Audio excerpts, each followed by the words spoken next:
This, ladies and gentlemen, is the latest, greatest synthesis of everything Dennis MacDonald has worked so hard all of his life. PhD from Harvard University. You served as a faculty member at Claremont School of Theology. And by the way, there are some juggernaut scholars who've come out of this academic institution. I really do think you're the Darwin of mimesis criticism when it comes to understanding Gospels, understanding the New Testament literature within its Greco-Roman framework. And eventually they'll see that later. Yeah, thank you. Hey, welcome back, Dennis MacDonald, ladies and gentlemen. Dr. Dennis R. MacDonald. He just wrote his latest, greatest. It is out on Amazon. Be sure to get a copy. It's affordable. It's dense. And first question, Dennis, why write this book? What is it about? What inspired this book to be written? Well, let's start with the title and the subtitle. The title is Feuding Gospel Authors. And I use 8 different characters and write apocryphal epistles on their behalf so that they can explain why they did what they did and what they did not like about other gospel authors. So we know that there's an interconnection among many of these gospels. And we usually, as scholars, have thought we need to find out what they have in common in order to understand early Christianity. But it's another issue to say that, in fact, it's the diversity of the gospels that's most important about them, not the projection back to the historical Jesus. And in order to make that case, I wrote this companion to Synopses of Epic Tragedy in the Gospels, which also is available from Amazon as well, in order to show how they variously understand this gospel, their gospel, and others. And that's the origin then of the subtitle. The subtitle in the published version is Apocryphal Epistles Clash over Imitations of Homer, Euripides, and Vergil. The advertisement sometimes adds Plato, which is fair enough, but the issues that I'm interested in the 100 or so epistles where these people write each other, concentrate to a large extent on imitations of classical Greek poetry. And that's why MythVision, by its very title, is an attractive place for me to put these materials out in front of you. And the reason I wrote the book is not only to encapsulate my work, and not only to give the apostles their own voices to express what they were about and why they wrote what they did and why you have all of these variations. But it's also to make scholarship available in a more pleasant and attractive way by writing a historical novel in the form of letters associated to the gospel authors, so that readers who are not experts can appreciate the importance of this kind of research, and then to integrate it into their own experience. Another piece of this, Derek, is that the authors of the Gospels, and by the way, this is not an anti-Christian book. Right. It's a book about early Christianity in its marvelous diversity.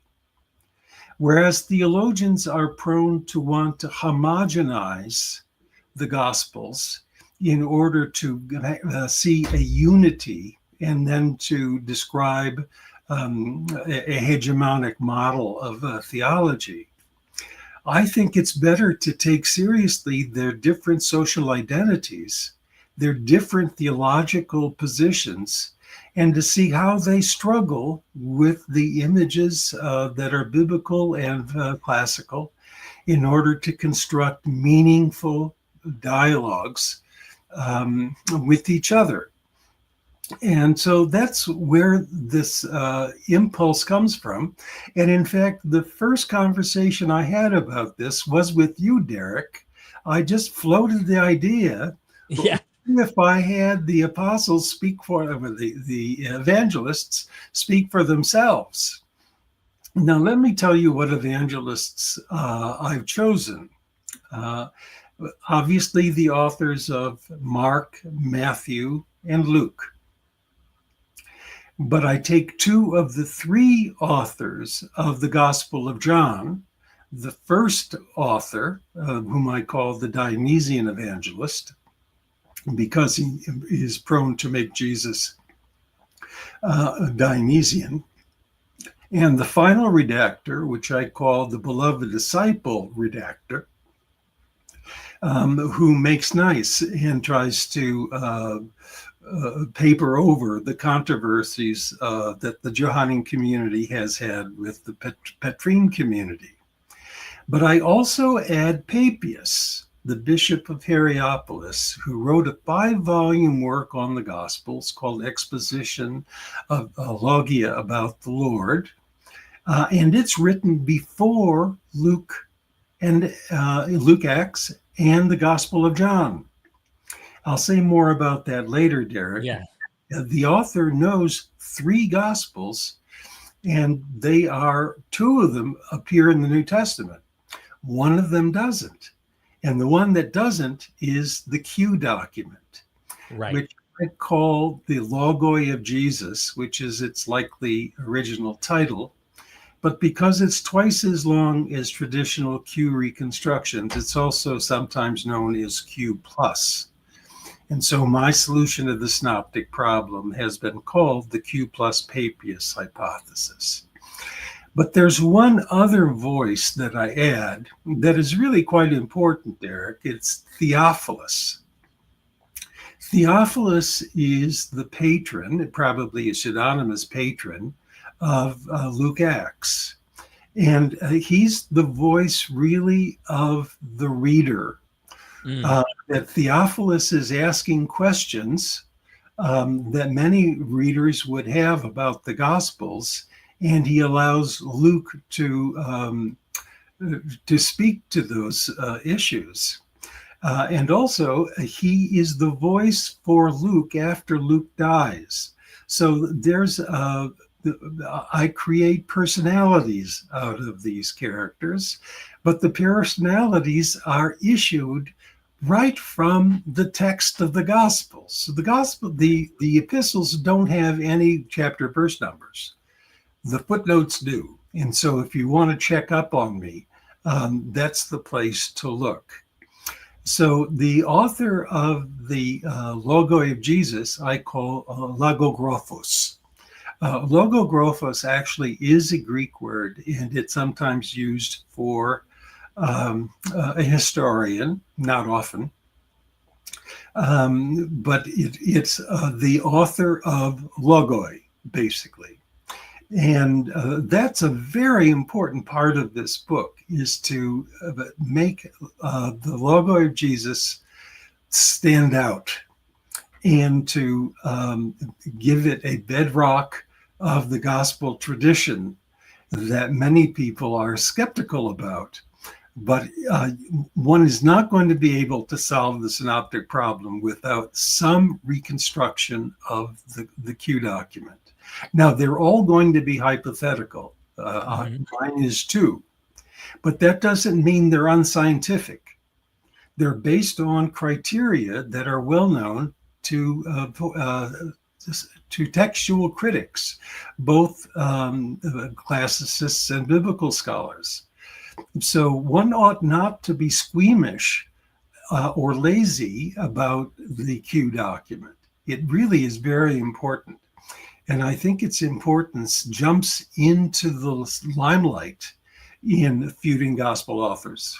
That's a long answer to your question, David. There you have it.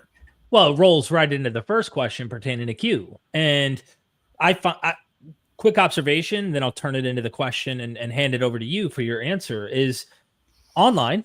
right? There's some popular scholars like Mark Goodacre, Richard Carrier, and stuff that actually dismiss this, or they say, hey, Q is hypothetical, and clearly anyone trying to reconstruct or attempt to act like they know what was in Q, we don't have it, right? We don't have that source, therefore it probably never existed. Sometimes they go to the position of saying Matthew, in his genius, just crafted up all the material that we see that isn't in Mark that he's using.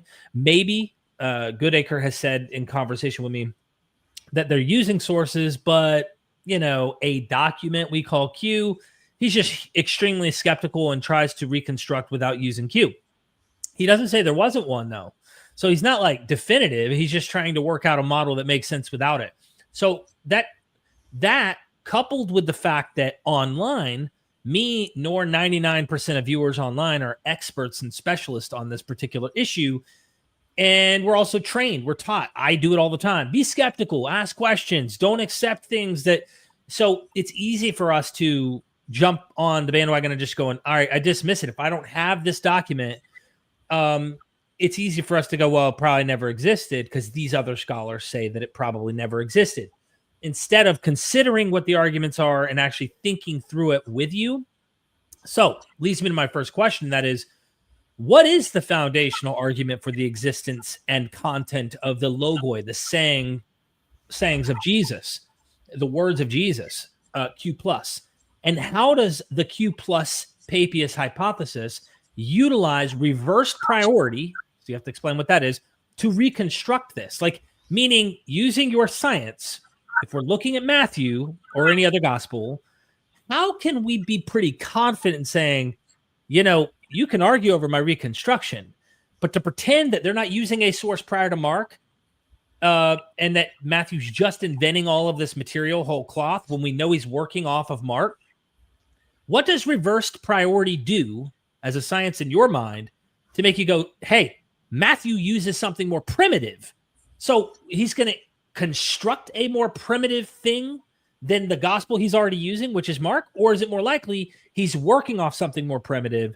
And how do we know it's more primitive? Anyway, these are complex questions. We could be here for days, probably you answering, but feel free to chip away at it as you feel. Well, Derek, that's a beautiful articulation of the problem. I hope my explanation of the solution is just as articulate. I want to start with Papias. As I said, Papias wrote before Luke and John. He knows 3 gospels, and he names all 3. One is Mark, that he attributes to the preaching of Peter. There are 2 that he attributes to Matthew. The reason he has 2 of them is he thinks that they are, and his informant, John the Elder,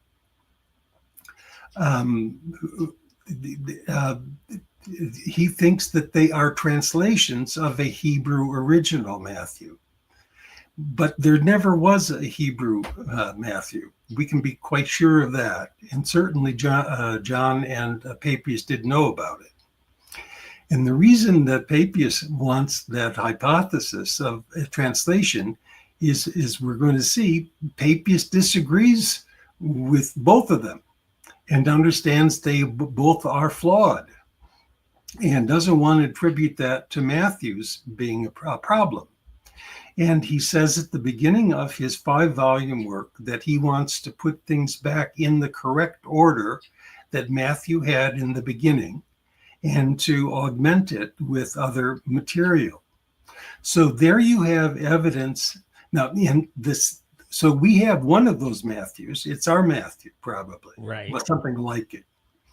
The other Matthew probably is the Q document that has lots of overlapping content with Matthew because Matthew used it. So that's evidence of a possible lost gospel. Papias also mentions an Aristion who has a book that is called, I don't know if you know this, Derek. I'm not sure that it's obvious, but an Aristion wrote a book called Expositions of Logia of the Lord. It may be a commentary on the logoi of Jesus, where Jesus then becomes the Lord for him. Unfortunately, that document, like most of Papias's work, is lost. So that's hypothetical. But not hypothetical is the Gospel of Luke. Luke comes along, and he says that many have set out to write a diegesis of the things that have happened among us, not just about the Jesus story, because he also has the Acts of the Apostles. Now, the two-document hypothesis argues that the two documents that Luke knew were the Q document and Mark. Doesn't know Matthew.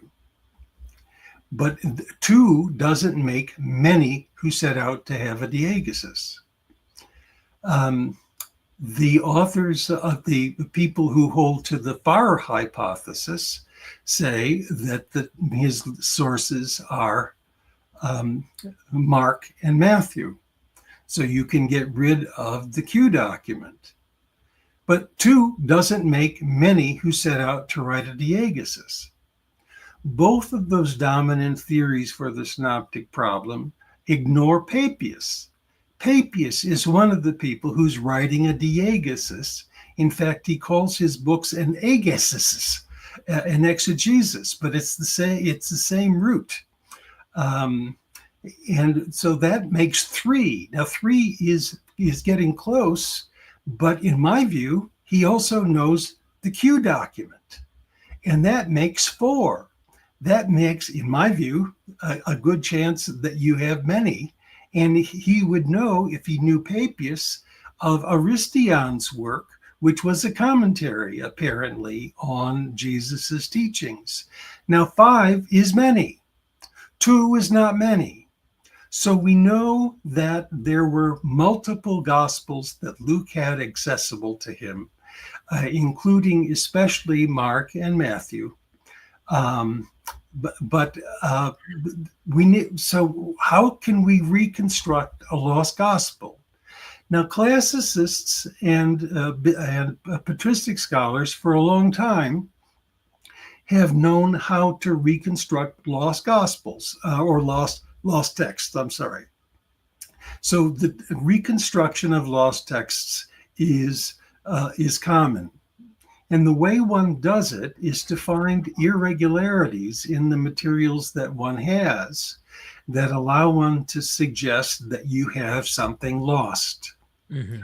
Now, the advantage of people who studied Q is that they concentrated in many cases, not exclusively, but in many cases, on places where Luke, whose writing may be as late as 130, has sayings of Jesus that are more primitive than what you can find even in Mark.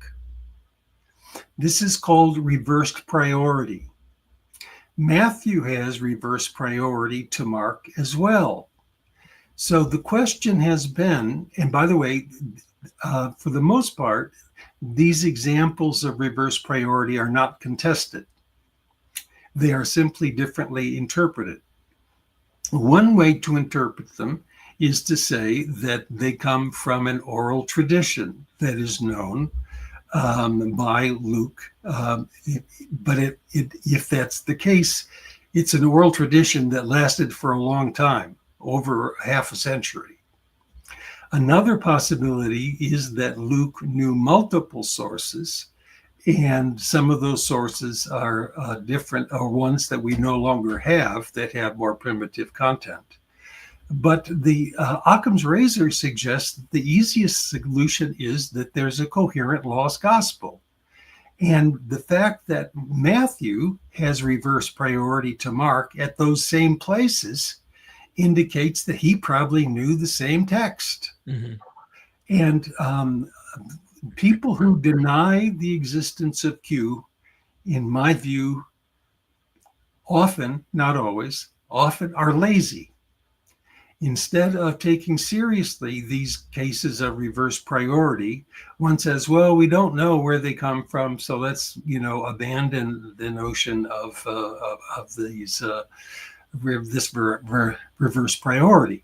But let me give you the major reason why I think there must have been a single gospel.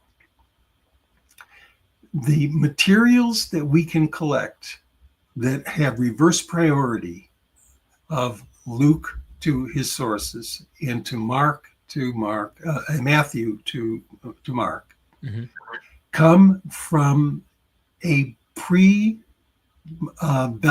that is, before the Jewish war social context in Galilee. There's no reference to Jesus as the Christ. He's the Son of Man teacher. He is he does not perform amazing miracles such as you find in the synoptics. And it's written apparently by a Jew who likes Jesus for having an alternative understanding of the nomos, of the Jewish law, because he thinks it's been enforced too strictly. So the banner of Jesus's message in the Q document, and this is clear, is the kingdom of God. And under that rubric, he argues the following: the law and the prophets were in force until John the Baptist. After that, the kingdom of God is enforced.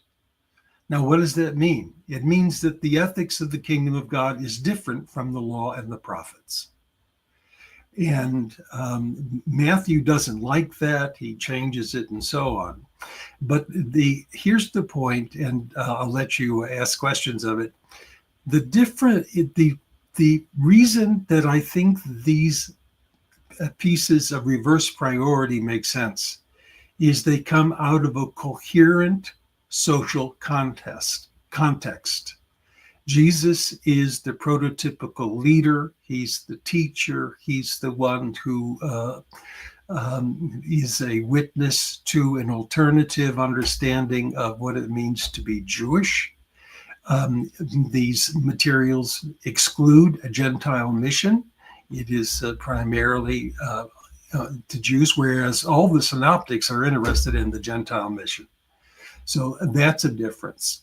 The in-group is different. The 12, that is the disciples, his students, are always faithful. And in the end, they're going to be rewarded with thrones for their shortcomings.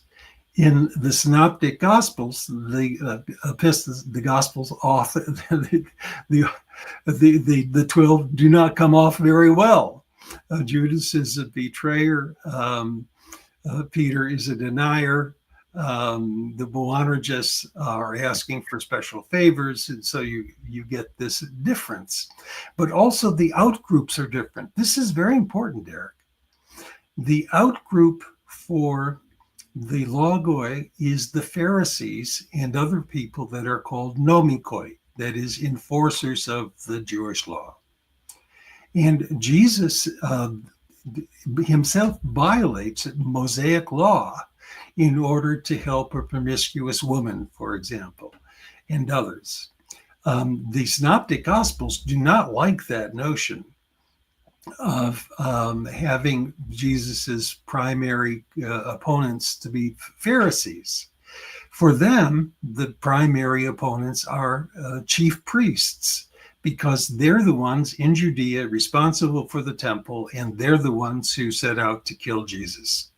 So they are the ones that get demonized. So, for example, the Q document never mentions Christ. It's always Jesus, the teacher, and the suffering Son of Man. But the Q document also never mentions chief priests. Never. And Mark does so 21 times.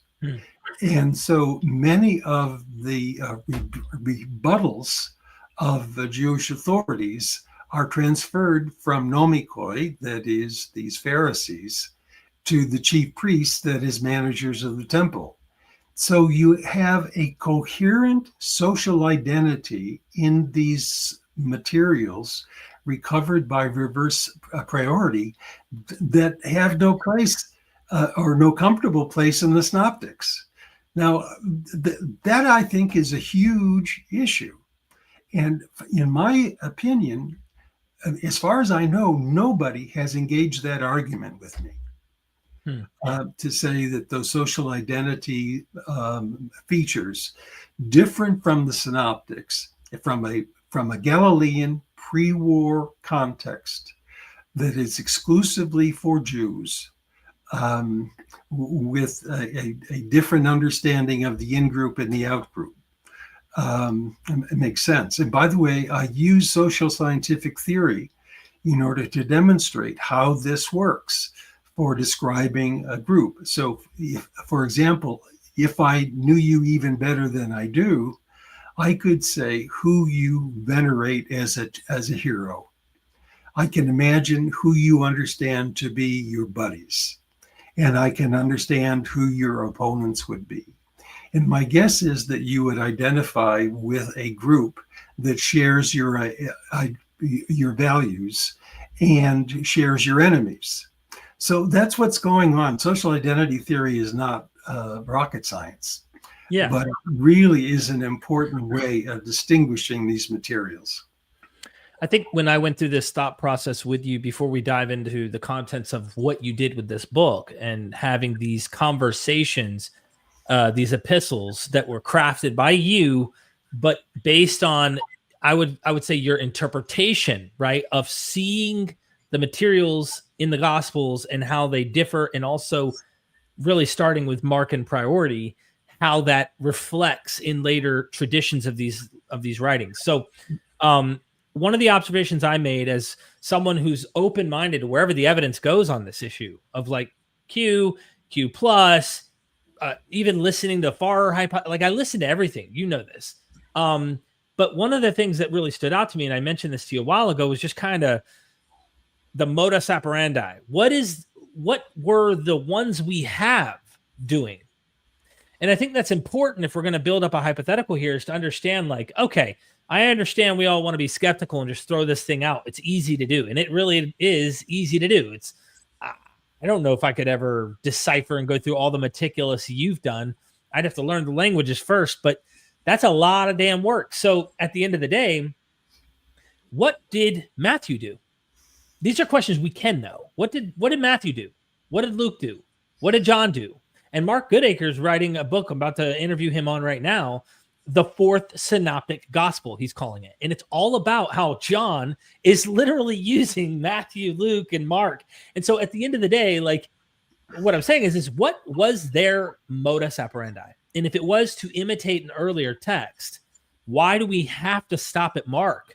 Why are we not considering, when Matthew has such radically new material and odd things, like, I came only for the lost sheep of the house of Israel. These like red flags came up in my head when I read that. I'm like, hold on, dude. In Mark, you were dabbling and talking to Roman centurions and engaging and like really, really participating in a both Jewish but also Gentile world. Here, it seems like they're foreshadowing. Sure, Matthew's saying, don't worry, the day is going to come once he's done, the Great Commission happens. Now go into all the world. But like, it's only foreshadowing, and it drops these little fossils.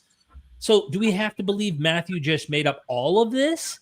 Or is Matthew, since he's already building off of a prior narrative, also building these areas off of a prior narrative? Why can't we just see that logical conclusion that Matthew's working off of that? The only criticism I can create for myself in this is this. If we work backwards before Mark and get to the logoi of Jesus, why do we stop there? So if we're going to be willing to allow Matthew to be working off a prior, Mark to be working off a prior, then wouldn't we then have to work off of Q working off of a prior? When do you draw the line? When does it stop? But I could see that operation working. I don't know if that makes sense. Yeah, it does. And I have two comments. One is that you're picking on Matthew is brilliant, because Matthew's the first person who takes Mark and inserts the Q kinds of material inside of it. And that Q material actually does come from a time before the Jewish War. It has this social cohesiveness that I was mentioning. And you mentioned one of the most obvious examples. Right. You know, don't go to the Gentiles, go only to the lost sheep of the house of Israel. Now, even Matthew has to backpedal on that. Well, that means he didn't create it in the first place. He received that. Now you can say he received it from oral tradition and so on, but it is so congenial to the pieces that you have in with reverse priority. Now, the other thing I want to say is, and it's a very clever question, and I have a very clever answer. Okay. The clever question is, the Logoi of Jesus have sources? Did the author have sources? The author didn't have sources, in my view. He had models. And so the difference is between what rhetoricians call the paraphrasis, where we get the word paraphrase, which the authors now call redaction. So he didn't have a source in that way. He had models that he wanted to use in order to portray Jesus as he did. The most obvious model is Deuteronomy. And I can give lots of evidence for it if you wish, but he's interested in making Jesus the promised prophet like Moses, who is prophesied in Deuteronomy, and the author at the end of Deuteronomy says, we still don't have this prophet who's like Moses. So that's pretty clear. And there are other examples of Jesus being like Elijah, for example, or teaching like Moses, and not just in Deuteronomy, but also in Leviticus. And there's a passage that's clear that is probably comes from Exodus as well. So that's a form of mimesis, right? That's in a form of imitation. So you're imitating Deuteronomy in order to portray Jesus as a syncresis, as a comparison to Moses, but one who's more compassionate. That's the author's primary mimetic project. But curiously enough, he also has parallels to the Odyssey in order to make Jesus, the young Jesus, like Telemachus, who's empowered by Athena, who then challenges his opponents and proclaims his father's kingdom, and is rejected by people at home. That's already in the Q document. And you can't explain those parallels by saying, well, it's just in the air. And, and when Luke rewrites Mark, he actually goes back to Odyssey 2 and imitates it. So it really is quite fascinating. So I think your question, the brilliance of your question is to say, does the author of, does Logographos, we'll say, have sources? The answer is no, he does not have sources. Unless you want to call the source Deuteronomy and Homer, but yeah, technically. But ancient grammarians would call it rather mimesis. Got it. That is an imitation of models that allow you to create a syncresis, a comparison of heroes. So in the case of Moses, Jesus is similar to Moses, but he's more compassionate. The syncresis with Telemachus is just as Athena empowered Telemachus to do marvelous things and to claim his father's kingdom, so the Holy Spirit is doing that with empowering Jesus so that he can proclaim the kingdom of God.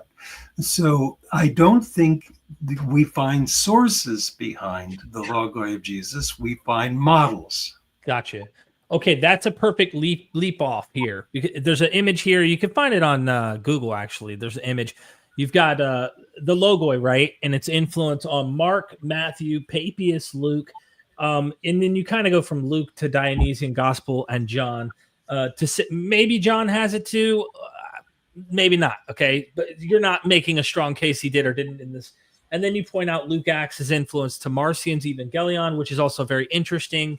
And that's a whole nother show, I think, that we won't have too much time to get into today. But in light of the fact that you just brought up Q, this is the perfect leaping of kind of what we have here. Okay. We're missing that fifth guy, Q here, but because this is a later Christian reconstruction of the canon. But each of these characters on the front is one of the gospel authors, one of the evangelists. And notice their backs are turned toward each other. This is something Dennis wanted to highlight to me. They're all turned away from each other. And that Dennis is highlighting, the reason he chose this is that they're aware of each other. They're using each other, maybe even inspired at times, but then at other times they're enemies in a sense of like, nah, you went the wrong way, or they're competing. I'd rather not say enemy, probably call it competing, because who knows? At the end of the day, these models that they're presenting, these gospels are different. And starting with Q, something you brought up that I'm always reminded of because I don't really dive into much Q material. It's not my thing typically to do it, but this made me think. And that is, Matthew clearly has a new Moses, clearly has a new Elijah, but Matthew's not alone. When you get to Mark, you see Moses, you see Elijah, you see the obvious imitation, if you will, of those characters from the Old Testament, which means what makes your Q plus Papias hypothesis, last comment on Q, I guess, as we leap into what did Mark do to Q? Q would be pissed, and probably we need to get into that, is how Mark is using Q. And that's an interesting observation that most Q scholars, from what I understand, don't say. They don't say Mark uses Q. You do. There's another book called Must the Synoptics Remain a Problem, which deals with that problem explicitly. And the point is that the synoptic problem requires that Mark knows the Q document. And so that's really the focus of that book. Now, let me say something about what Mark and Logographus argued about mostly. Logographus has a Jesus who heals people and the blind and the lame. And these are things that Elijah does and other prophets do in the biblical tradition. So it shows that Jesus has the powers that are promised in the end of Deuteronomy, namely that the prophet who comes would perform signs similar to what Moses did before Pharaoh. Okay. When you get to the Gospel of Mark, Jesus is walking on water. He's curing hemorrhages. He feeds 5,000 men and then 4,000 others. He has these spectacular miracles. And I have Logographus saying, where the hell did you get all of those great miracles? Am I missing something? Why didn't I know about them? Why do people in my community have no idea that Jesus ever did anything like it? And Mark responds, hey, wait a minute. I'm not writing a biography. I'm writing a founding myth. And the reason I'm writing a founding myth is that I'm trying to correct what Vergil does with Aeneid, with Aeneas in the Aeneid. So I'm using the same stories that Vergil did to glorify. No, I'm talking about Vergil. I'm using the same stories that Vergil did in the Aeneid to glorify Aeneas, stories that he got out of Homer, and I'm giving my own interpretation or my own variation on those stories. So Jesus calms the waters like Aeolus, and Aeolus is the one who creates the shipwreck in the Aeneid. Jesus can heal a hemorrhaging woman. Well, Apollo heals a wound, and in the Aeneid, the same story is used for Venus healing Aeneas. You have the feeding of the 5,000. Well, that comes out of Nestor feeding 4,500 men in the Odyssey, but that's a model that Vergil uses for Evander treating the Trojan troops. So over and over again, Mark chooses passages from Homer that Vergil used in the Aeneid. Now, this is a part of Mark's anti-Roman impulse to say that Jesus is better not only than the Homeric heroes, but also of Vergil's Aeneas, in Rome. And to do so, he's creating an alternative founding myth.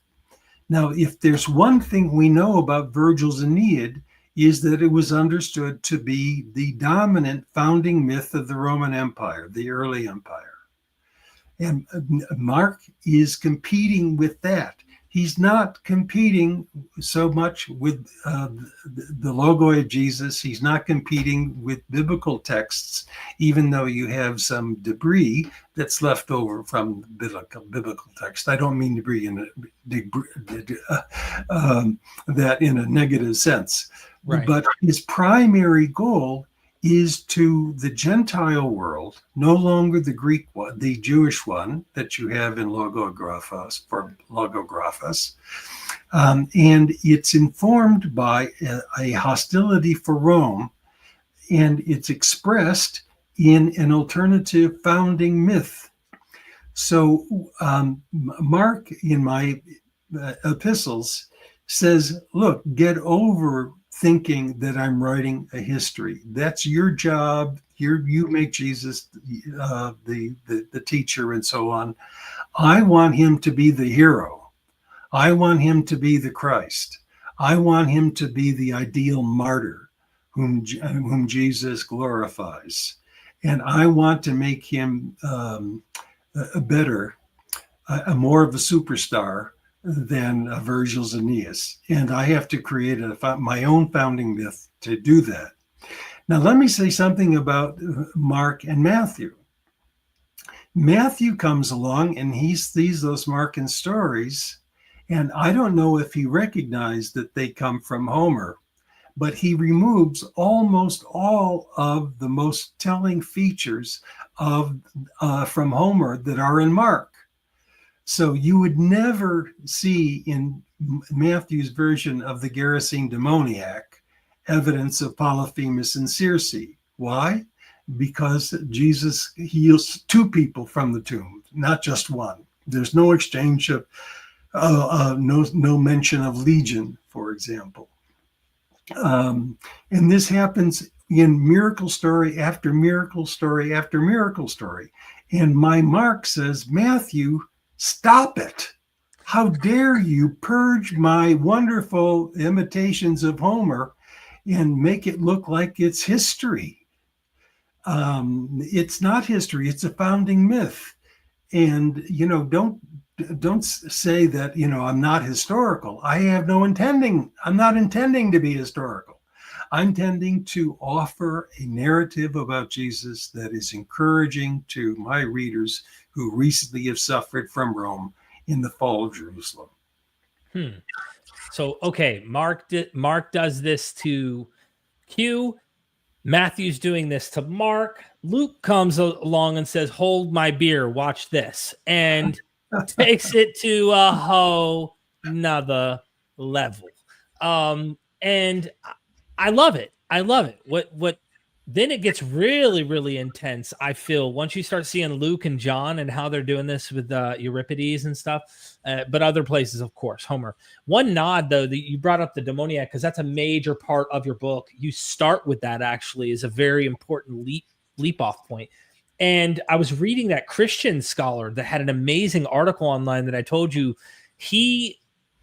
I was so thankful for this coming from someone who's not like, critical, skeptical like we are in the same way, but saw it like we see it. right? There's power in the myth. There's power in the narrative, and there's something good there. And he uses your work and goes, listen, I know I don't want to step on the toes of the master of Mimesis here, but I want to go to Vergil for a moment with Mark, right? And he's finding the way you just described Mark makes sense of both his article and what you've been saying, because, all right, Homer doesn't mention a giant chain in the narrative with Polyphemus or Circe. As far as I'm concerned, there's no chain mentioned in the narrative. When you go to the Heracles or Hercules narration in Book 8 in Vergil's Aeneid, and he's going to fight the Caucasus monster, there's a stone that's held up by a massive chain. And in the gospel, he breaks the chains, right? The demoniac is constantly breaking chains. So who introduced the chain into this myth? Vergil, by Mark looking at Vergil and imitating the Odyssey. And I thought that's genius, because there's so much overlap. The whole point is Heracles finally cracks open the cavern and the light pierces in to the underworld, and Hades is, being blinded by the brilliance of light. There's a lot of metaphor in this, symbolism in this myth of him overcoming death itself. And Jesus's whole point, here he is facing death, facing the demons, facing the underworld. There's the tombs and all of that. That is just powerful myth to me. It's amazing. So yeah, let me comment on it, please. I come after this parallel somewhat differently. Okay, but sympathetically to what you said. There can't be any doubt that in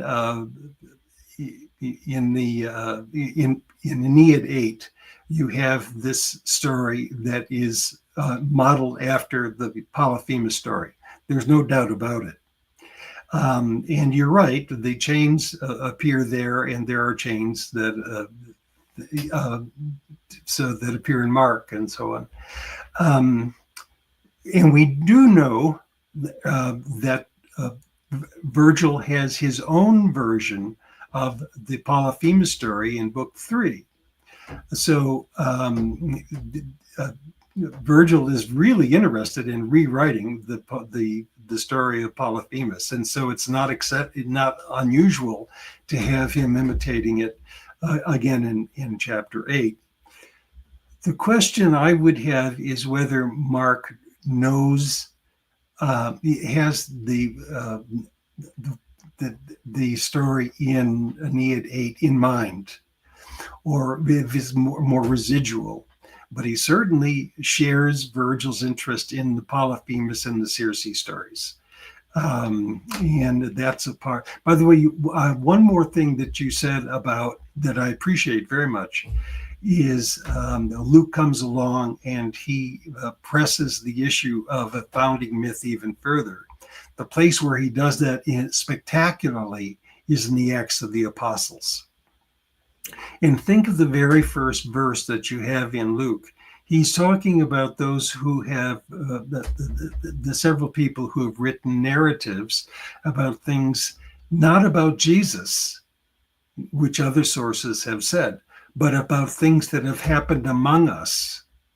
And he includes himself in the community, and it extends beyond Jesus's mission to include the mission to Gentiles and the Acts of the Apostles.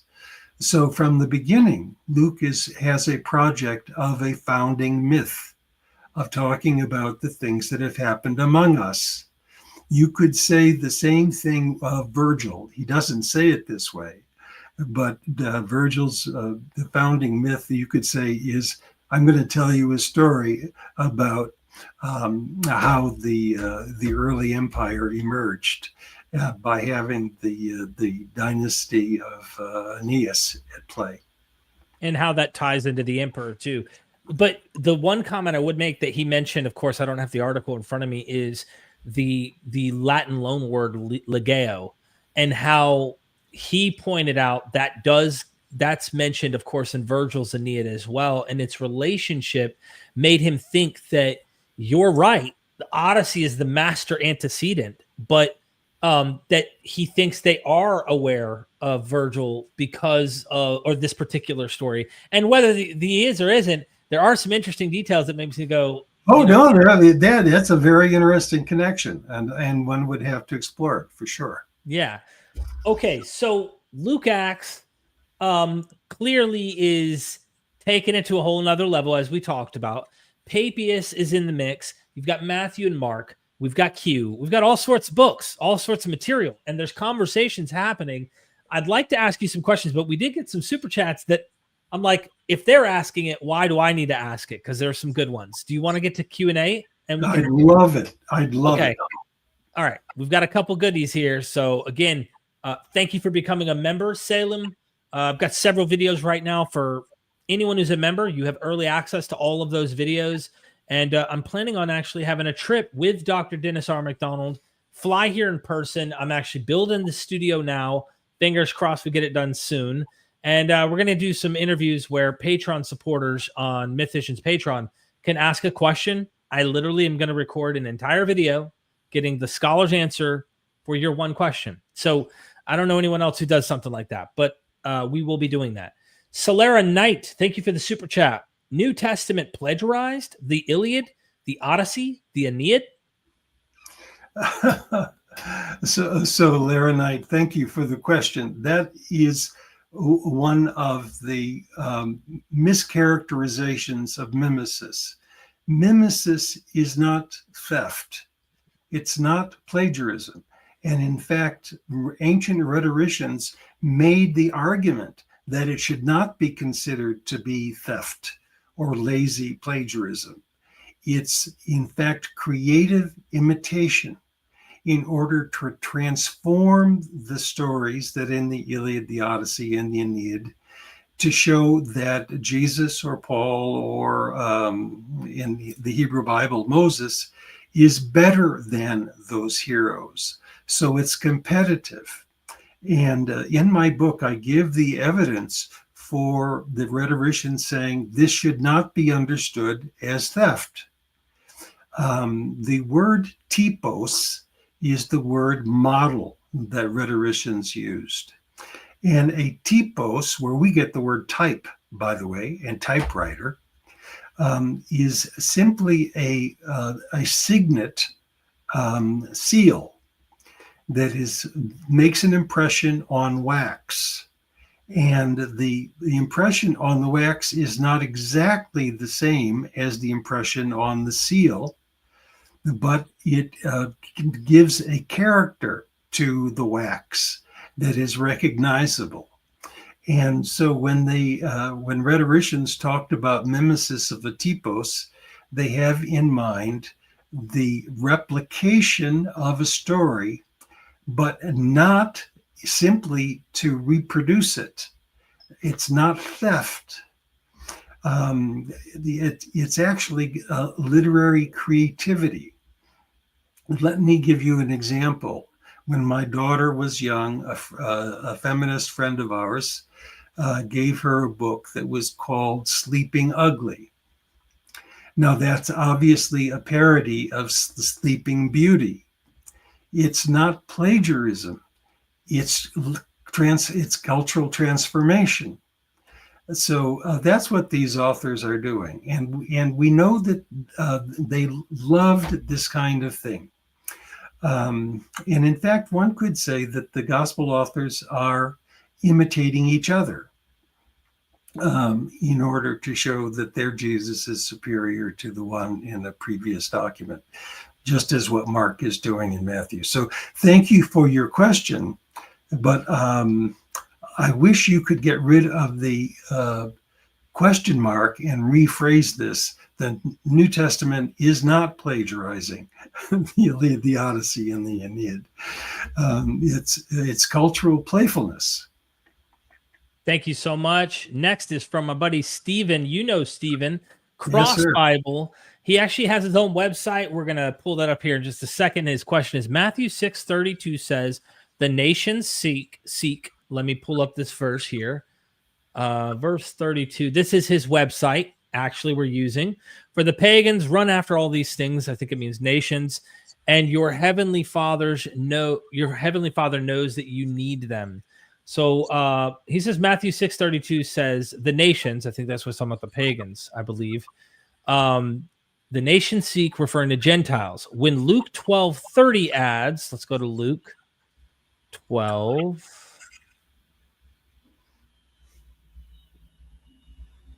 All right. This is the NIV. So it says, I imagine, I don't really like words pagan here. Let's see if we could just get a different version. I'll go NASB. So verse 30, for all these things are what the nations of the world eagerly seek, and your Father knows that you need these things. So he asks, all the nations of the world, is he including Israel? So where Matthew, not explicitly. And when you have all the nations of the world, the word nation is, in my view, Stephen, a mistranslation. And it's the word ethne. Ethne does not mean nations. That's really more of a modern notion. Rome was not considered a nation. So it has to do with ethnic groups. So my solution to what you're saying is, yes, of course, ethne is identified, would include all ethnic groups. But what in that context, ethne means non-Jews. So that is the you can show it here. 30, sorry. Yeah. So tatakapanta ethne to cosmu. All these ethne of the world are seeking, or they're seeking these the groups of the world are seeking all these things, and your Father knows that they need them. So ethne is often understood to be other than Jews. This is in fact how the Society of Biblical Literature encourages Gentiles to be identified with the capital letter to distinguish them from Jews with the capital letter.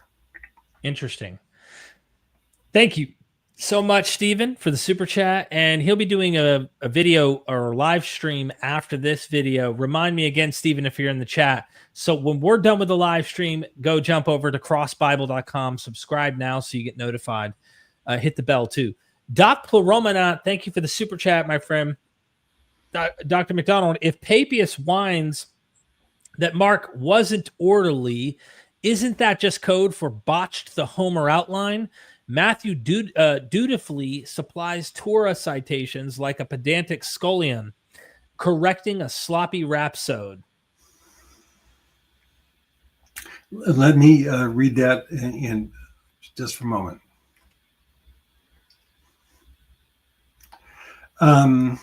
Doc, I don't think so. And in the context of what Papias has here, the reason he thinks Mark wasn't orderly is because he has another gospel, namely Matthew, which he considers to be more orderly. And he thinks it's more orderly because Mark was not one of the 12, but Matthew was. Now, unfortunately for Papias, the Matthew that he knows is a botched Greek translation. So even the order in Matthew needs to be reassessed.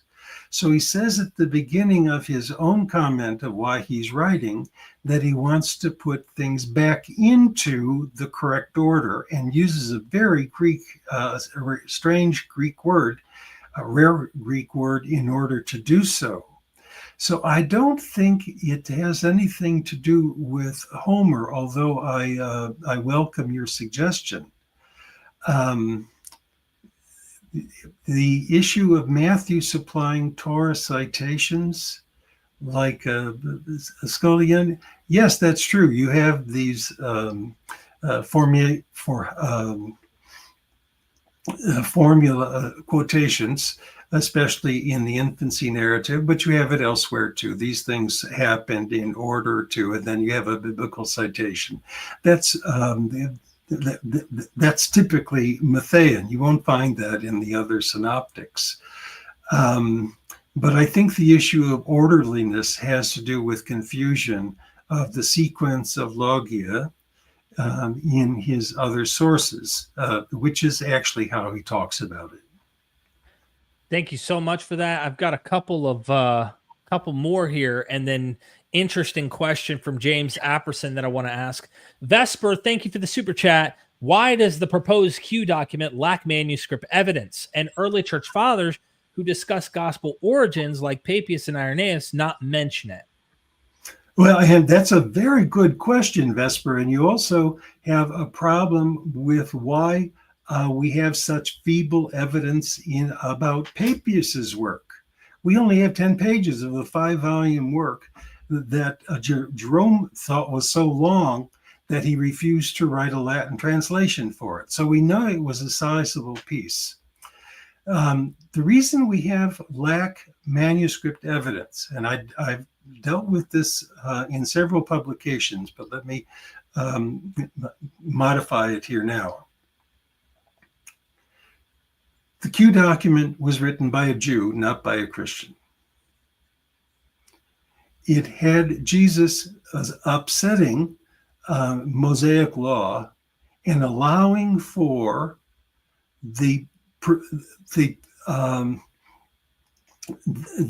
forgiving of a promiscuous woman who didn't repent. But here's the biggest one. The Q document has Jesus himself saying, I will destroy this sanctuary and build another when I return in glory. Now, when you're writing after the Jewish war and you know Jesus did not destroy the temple and he didn't build another one, you've got a problem. And Mark answers the problem by putting that threat on the lips of false witnesses. Mark didn't create that statement. He received it probably from the Q document. Now, if you've got a Q document that has a false prediction, if you have one that excludes Gentiles, do not go the way of the Gentiles or Samaritans, go only to the lost sheep of the house of Israel. If you have Jesus forgiving a sinful woman who wouldn't repent, and other issues that are related to distinctive Jewish identity in Galilee, that document is not going to be preserved the same way the canonical texts are.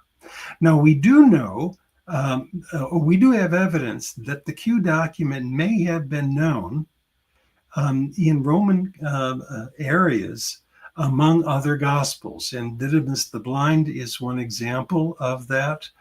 The very fact that the story of the promiscuous woman circulated so widely until the 3rd century, until the story was adopted by many texts in Latin and Greek for the Gospel of John.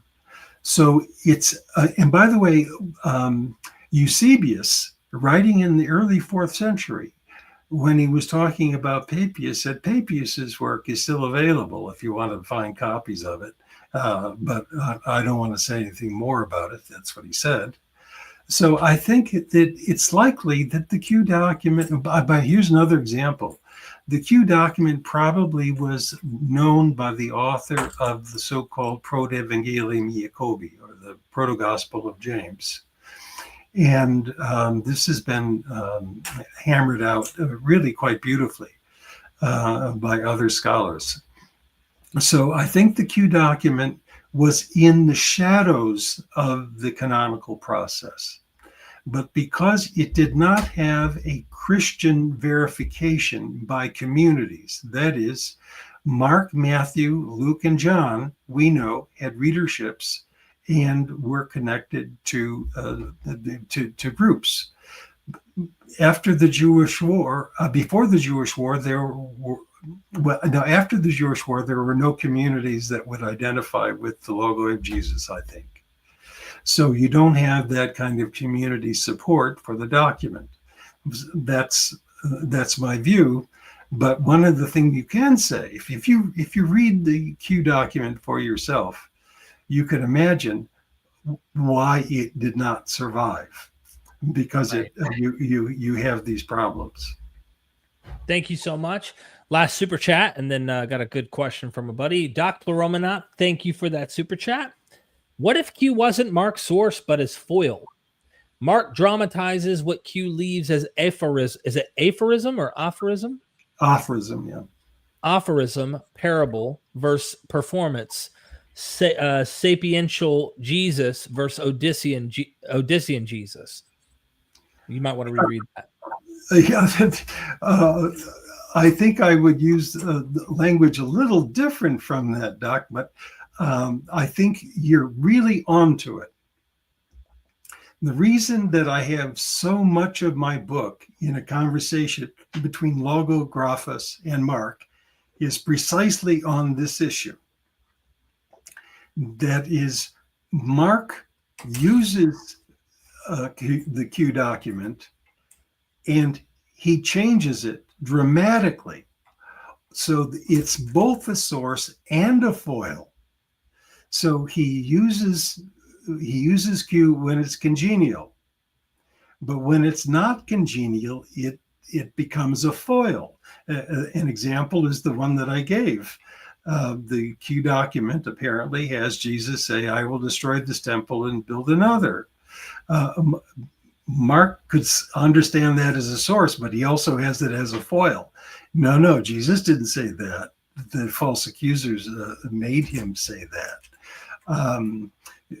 You have another example would be, I think Mark knows the story of Jesus forgiving a non-repentant woman. Mark comes along and he writes his own version of that as Jesus reaffirming monogamy. So it's a foil.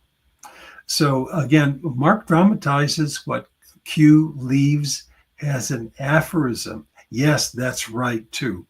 That is, you have expansions of aphorisms into narratives.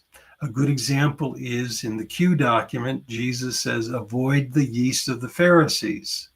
Mark gets a hold of that, and he has a whole story about the disciples not understanding what he said about the yeast of the Pharisees, because he's not talking about bread. He's just supplied bread to 5,000 and 4,000. So you also have parable versus performance. That's there too. You have places where you would have a parable that has a narrative development, and a sapiential Jesus versus an Odyssean Jesus, right on target. You have a sapiential Jesus in the Q document. You have an Odyssean Jesus in Mark. As far as I could tell, you got a hole in one there. Thank you, Doc. Thank you, Dr. MacDonald. Good question, and I could feel the. I needed to bring this one up. I appreciate everybody's support. James asked, MythVision podcast, New Testament stories weren't theft, but are later Christian churches committing attempted theft by retconning New Testament history to claim ownership by claiming New Testament materials are original? To rephrase it, that's a great question, because it's like, even if the original author was not intending anything theft because he was running into the same system of well-crafted narrations and stuff, the fact that the church now argues Christians have now historicized their material as if this happened and is original and is not indebted to, is not imitating, and is not doing this and that, isn't that a form of theft, or at least a form of lying and acting like their material is not in gracious mercy to the prior materials that they were using? I'm a little uncomfortable, James, about the word theft, because it has moral implications, but I share your concern about how Christian churches generally have been ignorant about where these gospels come from and how diverse they are and the struggles that they're articulating. I think I'd rather put it this way, that the problem with the Christian movement in the modern world is not theft, it's ignorance. And that has moral implications too, but it's not intentioned. I don't think, I think in the modern world, when you see a religious text, that one's prone to try to objectify it and to sanction it and to accept it on face value. But if you don't know the Homeric epics, you don't know how to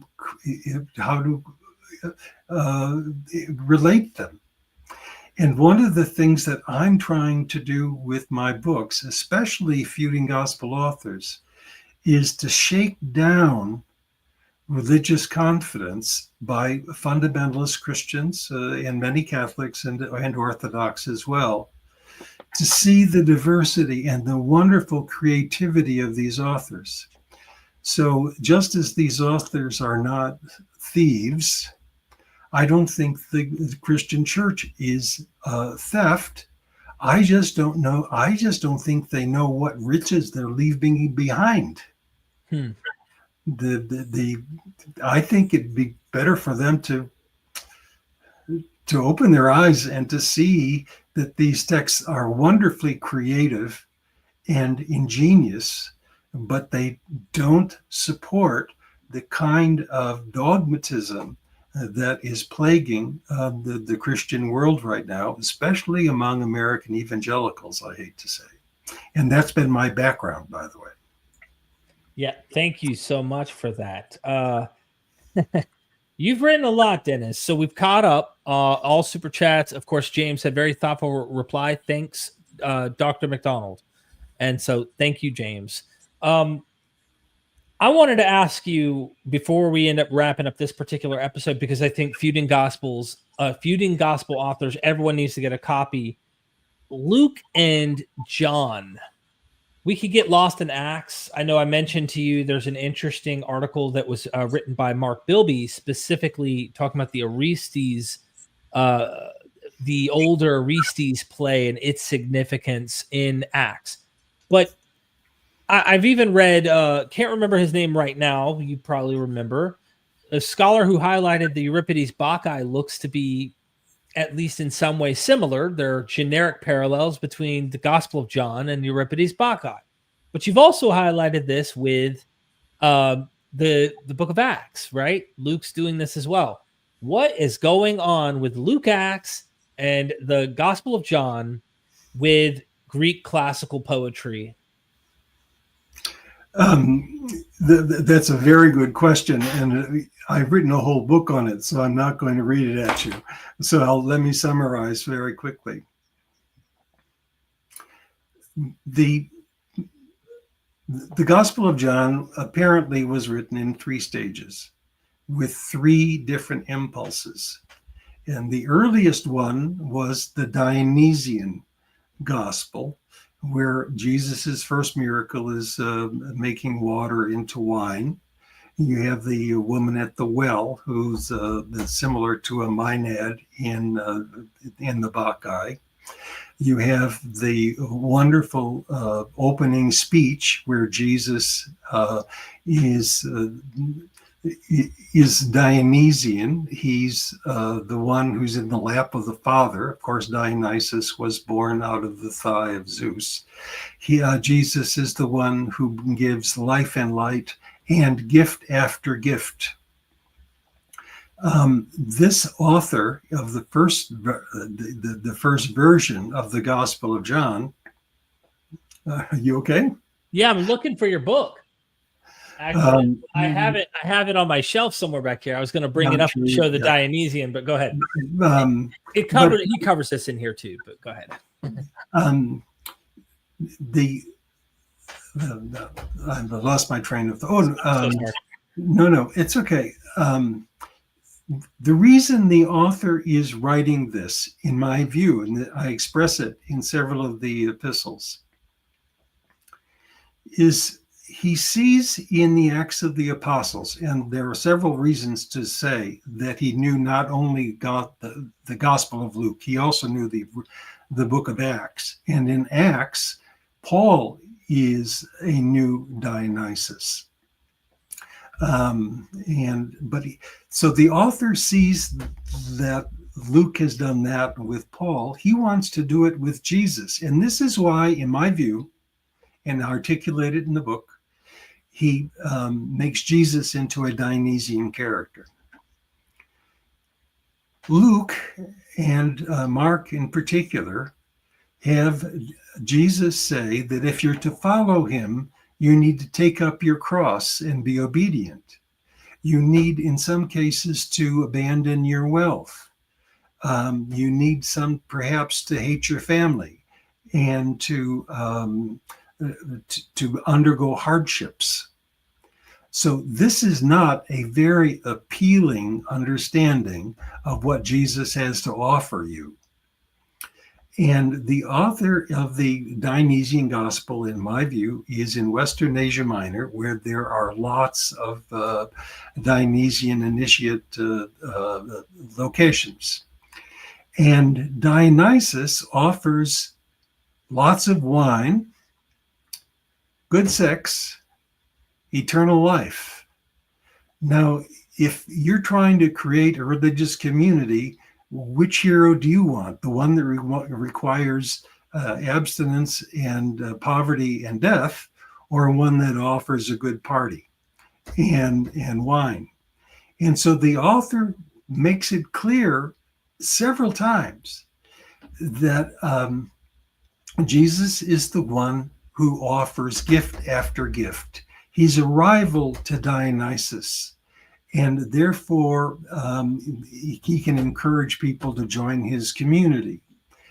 And the very end of this Dionysian Gospel says it all. Jesus did many other signs in the presence of his disciples, which are not written here, but these are written that you might believe that Jesus is the Christ, the Son of God. In other words, it's the signs of miracles that show Jesus's compassion, of the ability to heal, change water into wine, offer living water, and so on, that indicates that he's worthy of worship as the avatar of the Christ, the Jewish Christ. So that's the connection. Now, I'd love if we had the time for me to show you the parallels between the Gospel of John and the Acts of the Apostles, and to kind of fortify this case. But I think the primary concern, and by the way, in my epistles in the book, I have the author of the Dionysian Gospel justifying what he does. Look, I'm writing not a rival to your book, Luke. I'm writing as a supplement to it, so that people know that Jesus isn't just giving his followers a tough time in sacrificing for him, but also he himself is offering gift after gift. So in Mark and in the Synoptics, the first miracle that Jesus performs is in a synagogue and casts out demons. Jesus's first miracle, and it's expressed that way, is he's not in a synagogue, he's at a wedding. He's not with people who are worshiping, he's worshiping with drunks. I mean, he's there with drunks. And he offers them lots of wine even after they're drunk, and it's of a superior vintage. And then his disciples believed on him because look the party he can throw. So I think that aspect of the Gospel of John has not been fully appreciated. Jesus is Good Time Charlie. Wow. There's a lot there. Yeah, part 11 of your book, Luke's feud with the Dionysian imitator. That's you can go there, get the book, ladies and gentlemen. I sincerely hope you will. This takes almost everything you've done and it simplifies it into a fun, interactive way of learning that isn't necessarily just data points and parallel boxes that kind of, you've dug into, which I enjoy those too, because they help me really learn. But some people need it to be written in like more of a story. And that's kind of what you're doing here. You're having these story narrations between these gospel authors who are disputing, arguing in fictive literary conversations that reflect nonfiction, that you are actually seeing these narrations in the gospels take place. I think it's brilliant. Nobody's thought about doing that I'm aware of. No scholars have, and it's unique. Well, I hope the reader enjoys it for the historical fiction that it is. And I welcome people to have different interpretations. But I hope you enjoy it as much as I enjoyed writing it. This is not a book about what the gospel authors did and said. It's a book about why they did so, and why they did so in context with where there are other people who are telling their own stories about Jesus. So I actually think this is good Sunday school stuff, although it's also scholarly, I have to admit. Yeah. And I love how you use the ancient terms that they would have used. I wanted to say something about that if we have Please. time here. Yeah. Very briefly. Please. Traditionally, New Testament scholars have understood the relationship of the Gospels to each other as a relationship of redaction to a source. This is what ancient rhetoricians called paraphrasis, where we get the word paraphrase. And it's the paraphrase of a pre-existing literary document. And the issue of the synoptic problem and redaction criticism is which of the Gospels is the source for the other that gets redacted. What's entirely missing, though, not entirely missing, but largely missing in discussions of the Gospels' relationship to each other is the issue of mimesis. And this is much more important for Greek rhetoric.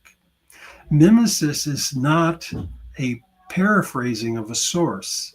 It's an imitation of a model or of a typos. And what I'm arguing, in the subtitle of one of my books, I talk about the importance of two keys for solving the synoptic problem. One has to do with Mimesis of Homer, but the other is a paraphrasis, or a paraphrase, of logoi in Mark. What New Testament scholarship needs most, in my view, when it comes to the synoptic problem, is a recovery of mimesis, not just paraphrasis.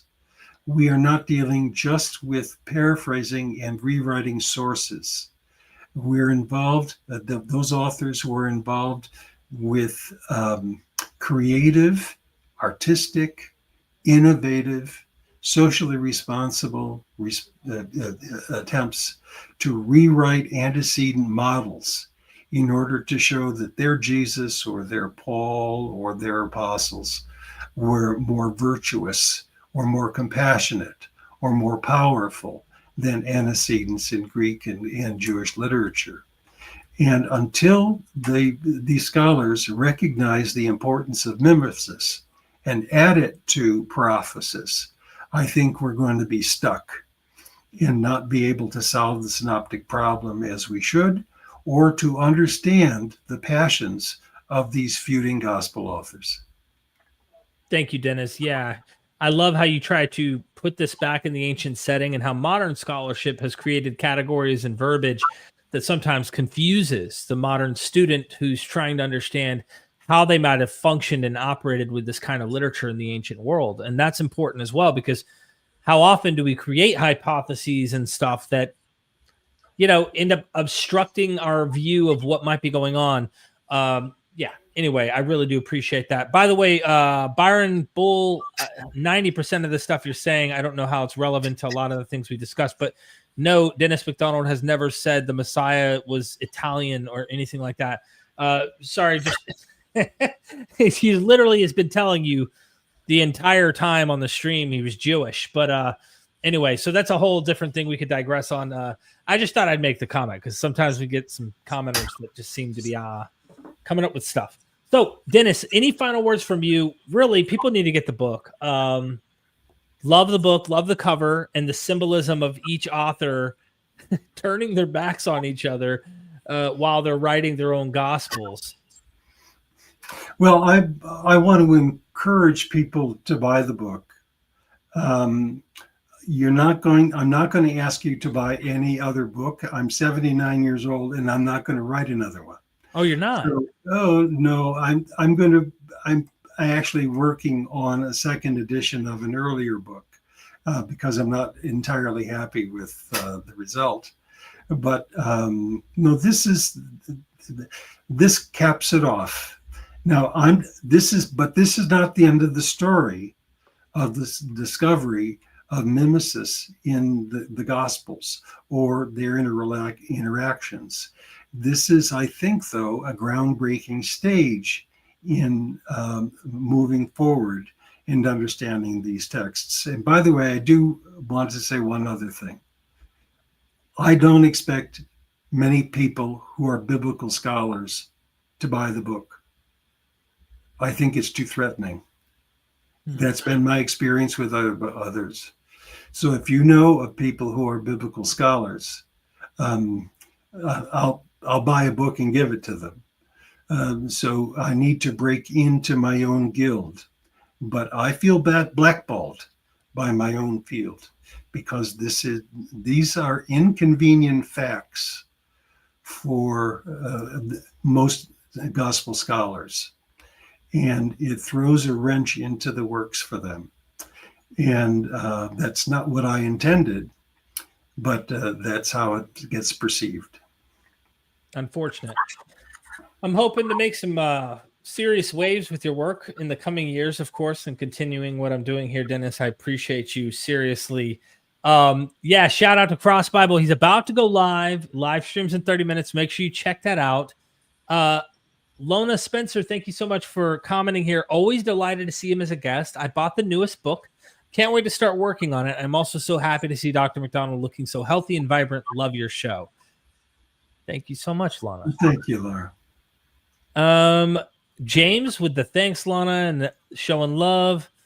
Yeah, I really appreciate that. Doc Pleuromanot was mentioning pertaining to the Gospel of John, how the wedding imagery, right? So starting here, he says, Jesus loves you. Calls Jesus the bride. John calls Jesus the bridegroom. Later, Cana scene fits if that title is literal, not just metaphor. And then he says, Jesus, okay, loves you. If Mary planned the banquet, easiest read. It was her son's wedding. Wilds take charge of the wine crisis.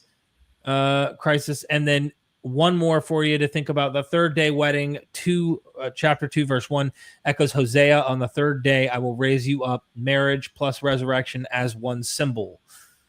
So there's potential scriptural examples here to look for. Yeah. Anyway, just dropping little comments. People are engaging, and I like it when people are thinking through this stuff. Of course, I appreciate all of you. The link for this book is pinned in the chat at the top. It's in the description of this video. Be sure to get Dr. Dennis R. MacDonald's books. We'll be doing more episodes covering this material, especially when you're here in person, Dennis. I'd like to get into like individual disputes and those examples and get into the weeds in person. But and I want to say one other thing that we need to talk about. In my view, Luke saw what Josephus wrote about Jesus. And he intentionally rewrote the passion of Jesus and the legal defenses of Paul in the Acts of the Apostles in order to correct Josephus's criticism of Jesus. that got expunged and replaced by the famous Testimonium Flavianum. And I don't know anyone else who has argued that case, but Luke confesses to have done so in these epistles, that, oh yeah, I saw what Josephus did, and I had to correct it. And so I did so in my narrative by making Jesus, not a criminal. Hey, I definitely want to cover that with you. Steve Mason made a really solid case that Luke Acts is clearly riffing off of Josephus. So why does Josephus' material show these Jesus interpolations, or these they're doing something with it? What's up? Maybe early on, someone like Luke, who clearly is educated, who knows his thing about writing literature, sees this and says, hey, we got a problem. Let's fix this. That's what he does. Okay. Stay tuned. Definitely looking forward to more with you, Dennis MacDonald. I really appreciate that. Any final words? No, enjoy.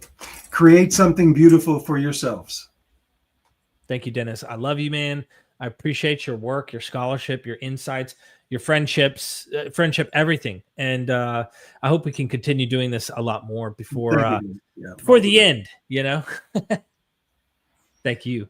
Ladies and gentlemen, love you. Hit the like button, share this out, get the book, and never forget, we are MythVision. Son, do you want to know what the truth is? After this, there's no turning back. You take the blue pill and you wake up in your bed and believe whatever you want to.